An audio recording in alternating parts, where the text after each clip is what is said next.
Hi there. In today's episode, I wanted to share with you 3 of my works in progress, as well as update you on one of my finished objects, which is a pattern that I absolutely love knitting, and I totally want to knit it in many more different colors.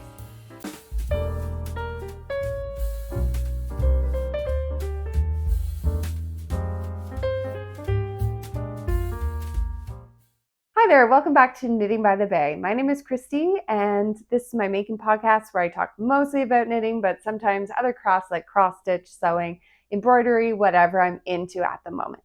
In today's episode, I have 3 works in progress to share with you, as well as 1 finished object, and I've got some new fabrics that I'm going to be doing a sewing project with soon, and a book that I'm currently reading that I wanted to talk to you guys about. So I'm going to do this podcast in a bit of a different order. I wanted to start with some of my works in progress. And the first one is my Radmere. This is a sweater patterned by Michele Wang. It's a worsted weight sweater knit on US 8 or 5mm needles. I am knitting mine in Cascades 220 in the color charcoal gray. And this is a sweater that I've been knitting for my husband. I cast this one on way back in October, and I was meaning for it to be a Christmas gift. I don't know what I was thinking because there was no way I was having this finished in time.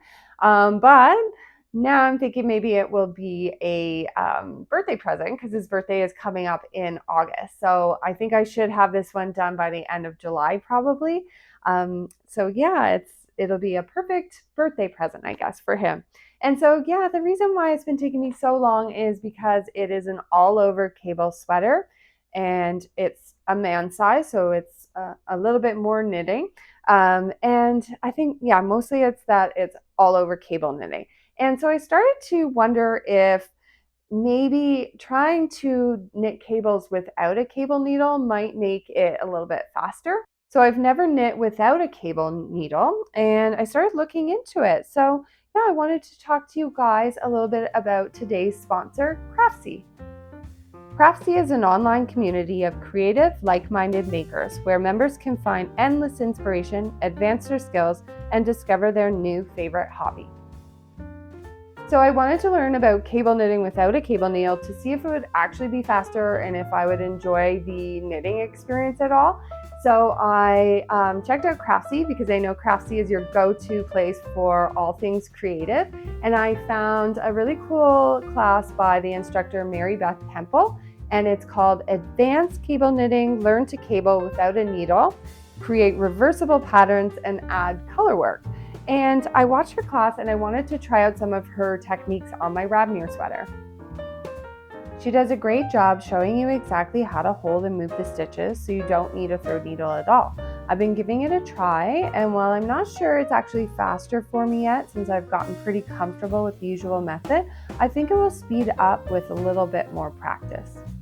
Another class I'm really interested in taking is called Knit Faster with Continental Knitting. So I am an English knitter, but I have done some continental knitting when I do color work. So I'll hold one color in my left hand and one color in my right hand, but I'm not super comfortable purling with the continental method or doing increases or decreases. So I'm really excited to check out this class next.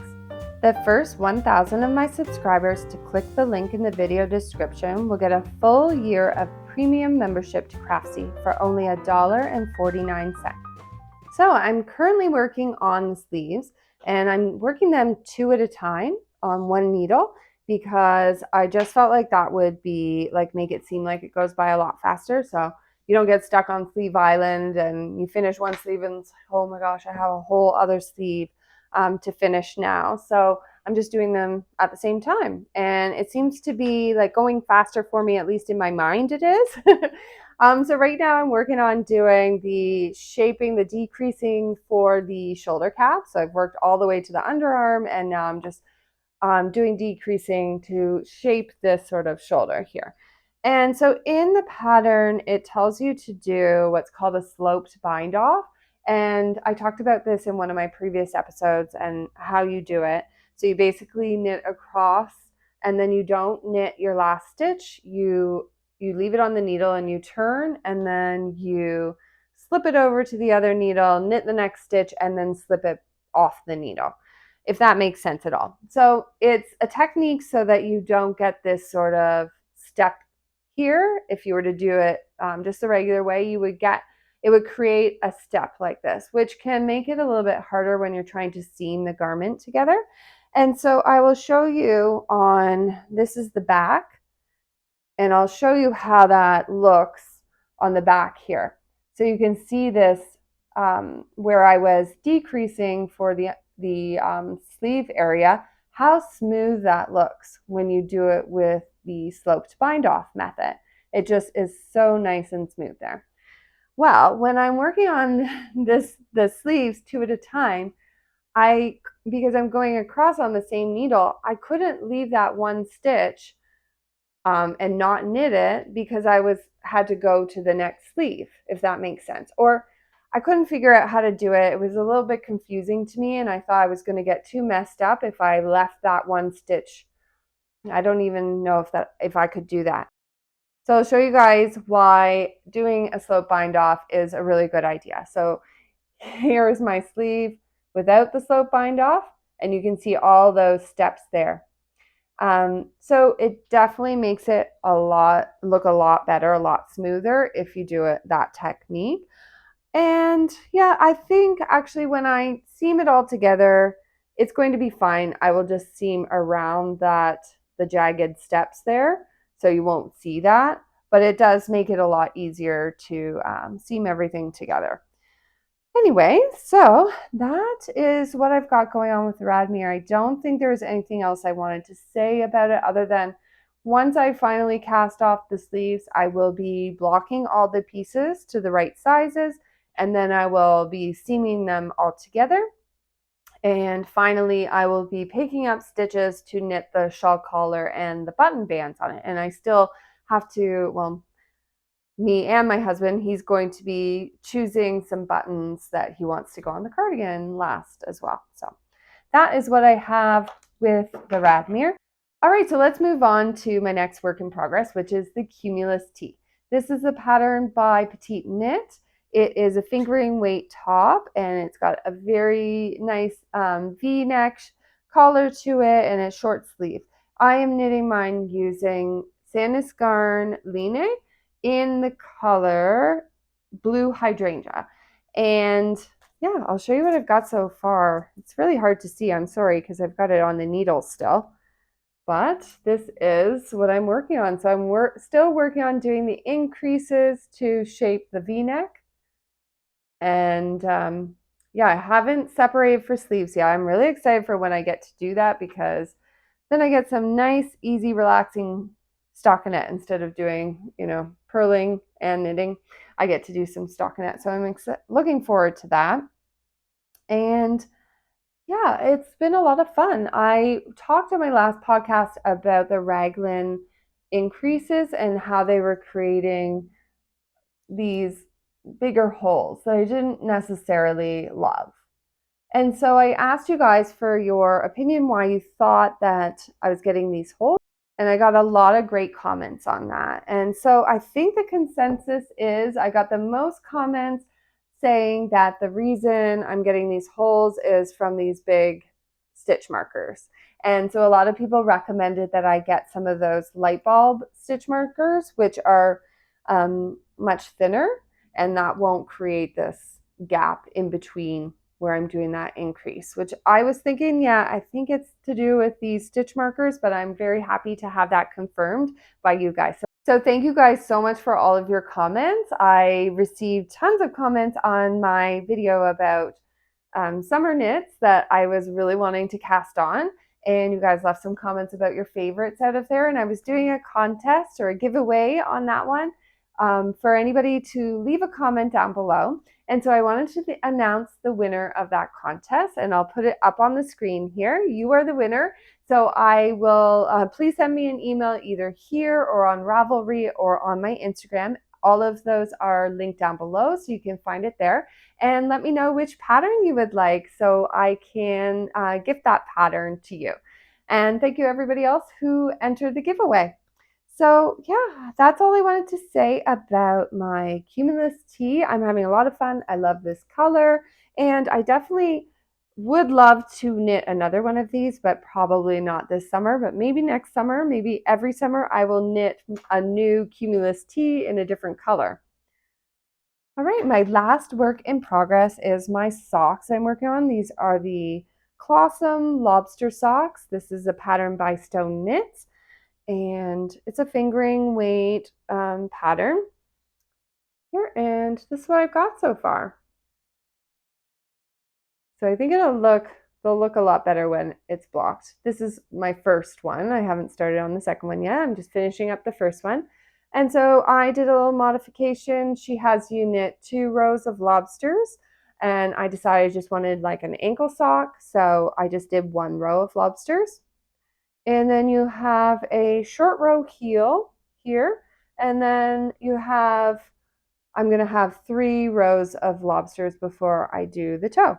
And I'm having so much fun with this. I don't really know what else to say about it. I talked about them more in my last video.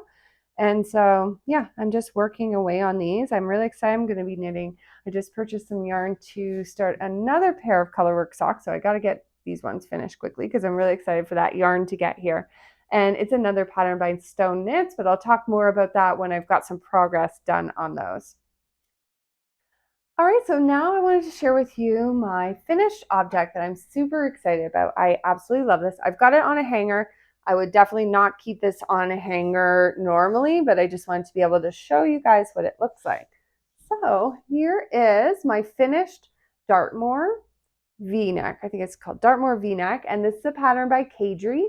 I knit mine using Drops Air in the color Sage, and I held it together with Knitting for Olive Dusty Aqua. And it is a bulky weight sweater knit on US 9 or 5.5 millimeter needles. And I love this. I thought it was so fun to knit. Pretty quick, pretty easy to do, easy to understand pattern. So I definitely recommend it. It begins here on the back with a I-cord cast on. So it's you do an I-cord that's the length all the way there. And then you're gonna go to work on the back, which you pick up stitches from that I-cord edge and you start knitting the back that way. You get to where the underarm is, and then you pick up stitches for the front. So the front one side, you knit down, you pick up stitches off of that same I-cord edge, you knit the front down, and then you move over to the other side and you knit the front down, and then you're going to join them in the middle and join at the underarms and finish in the round to the hem. And I thought it was so much fun. I really like this really oversized look. So I knit the size large, and for reference, I am a 38 bust size, 38-inch bust size. And so the large size on me is quite oversized, but I love it. I think it's really great. I'm going to try it on for you guys in a second after I finish talking about it. But yeah, I really love this oversized fit. I knit mine about 2 inches longer than the pattern suggests because I'm 5'8", so I'm a little bit taller. So I just did it a little bit longer. I also don't like anything cropped on me anymore. So I'm trying to knit things, down to the like upper thigh. I think that that's a good length for me. So yeah, I really like how this looks. And I decided to modify it a little bit by doing a 2x2 ribbing at the hem and on the cuffs because I really like a 2x2 rib. I think it looks really nice and clean and neat. And so, yeah, that's what I did for that. But then when I went to pick up stitches to do the V-neck collar, and you have to do this sort of decrease here so that it forms this line here for the V-neck. And that got confusing to me when I picked it up and started knitting 2x2 ribbing, how I was supposed to decrease here to create this without causing this to look strange here and like to be off on the pattern of the 2x2 ribbing. So I ended up just doing a 1x1 rib here. And so I don't know what you guys think about this. Does this irk you at all to have a 2x2 hem with a 1x1 collar? I don't know. I'm trying just not to like look at it too closely there. But I don't think it looks bad or anything. I think it looks all right. But I don't know. What do you guys think? Another thing that was difficult was picking up the stitches for the collar, because you're doing this like V-neck, so it's on a slant, and picking up stitches that way. So it said to pick up this like really huge amount of stitches, and I had to do this like 3 times, I think, because I wasn't able to pick up the right number of stitches. Like, it was a lot less that I was picking up than I was supposed to. So I did, like, what I'll do is I take it and I put the marker for where I'm starting, and then I fold it and I put another marker and fold it again, put another marker, and then I divide up the stitches so that I know how much I need to pick up in that smaller area. Because if I were to do it all the way around, I would get lost, and by the end I wouldn't have the right amount of stitches. So that's what I did, and it was a little tricky to get all the stitches, but I did end up doing it on my 3rd try. Another thing I think about this sweater is that it has a very deep V. That is a part of the design, but I think because I did do a gauge swatch, but I always get stitch gauge, but I never ever get row gauge. My rows are always longer than what they're supposed to be in the gauge swatch. I don't know how to fix this really, because I don't really know, because if you go down in a needle size, then your stitch gauge is going to be smaller. And so that's not going to work either. So I don't really know, without having to like practice trying to tighten up somehow my row gauge. Yeah, I don't think I'm going to be able to fix that at all. And I also don't think I really want to try and fix that, because I enjoy the rhythm that I knit in. I just find it very relaxing. And if I were to try and like,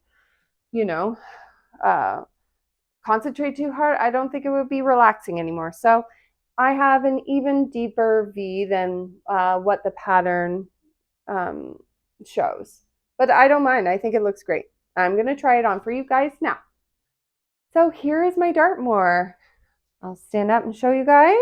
Quite oversized. It's got a drop shoulder, and it's got this really cool like seam that runs down here that is made with the I-cord cast on. I really liked that detail, and I'm really happy with how it turned out. I love the drops air. I find it very nice and drapey, and I find it very comfortable on the skin. It doesn't bother me at all.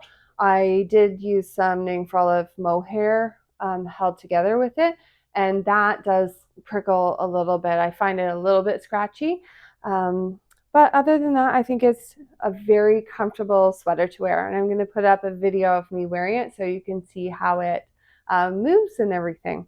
So I definitely want to make another one of these.